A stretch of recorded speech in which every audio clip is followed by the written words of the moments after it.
হ্যাঁ জানে ফটোটা তুলে নিচ্ছে। হ্যাঁ তোরটা তুলে নে, তুই ওকে দাঁড়া তোকে তুলতে দে।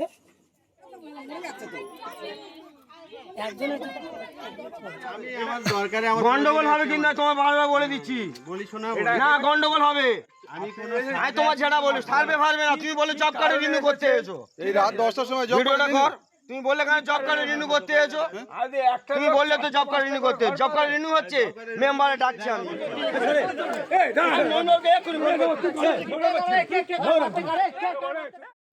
রাতের অন্ধকারে ঘরে সার্ভে করছে। অরিজিনাল যারা ঘর পাবে, গরিব মানুষ তারা ঘর পাচ্ছে না, তাদের যারা পাওনাদার যাদের পাকা বাড়ি তাদের কাছে 10,000 টাকা করে নিয়ে সার্ভে করাচ্ছে। আর যারা পাওনাদার তারা করাচ্ছে না, তারা টাকা দিতে পারবে না। গুন্ডা মস্তা নিয়ে ভয় দেখিয়ে যাদের সার্ভে করিয়েছে তাদের বলে দিয়েছে যে কোনো জায়গায় যদি মুখ খোলো বা টাকা কথা বলো, তোমাদের ঘর কেটে দেবো, টাকা দেবো না। হ্যাঁ, কখন করে সার্ভে আসছে? এটা রাত 10টার সময় সার্ভে করতে, রাত 10টার সময় কোনো সার্ভে হয়? কোনো সার্ভে রাত 10টার সময় সার্ভে তো হয় না, আমরা জানি। আমরা ধরেছিলাম সবাই মিলে, আমরা পাড়ার ছেলে সবাই মিলে ধরেছিলাম। ধরে বলার পরে উনি যে সার্ভে করতে যে অফিসার এসেছিলো সে বলছে বলে আমরা জব কার্ডে রিনিউয়াল করতে এসেছি। জব কার্ডে রিনিউয়াল করুক আর যা করুক, সরকারি কাজ কোনোদিন রাত্রে 10টার সময় হয় না, কীভাবে হয়? আর যে ছেলেটা করেছে তার নাম রেয়াজুল, সে টাকা খেয়ে প্রচুর টাকা খেয়েছে, লোকের ঘর ঢুকেছে কার 10,000, এমনকি 60,000 টাকা পেয়েছে, লোকের কাছে হাফ টাকা নিয়েছে, যে বলেছে যে এই যেটা যদি মুখ খোলো কোনো কারো কাছে পরে যদি টাকা তোমার দেবো না। মনিরুল শেখ একটা ঘর পেয়েছিল কতদিন আগে?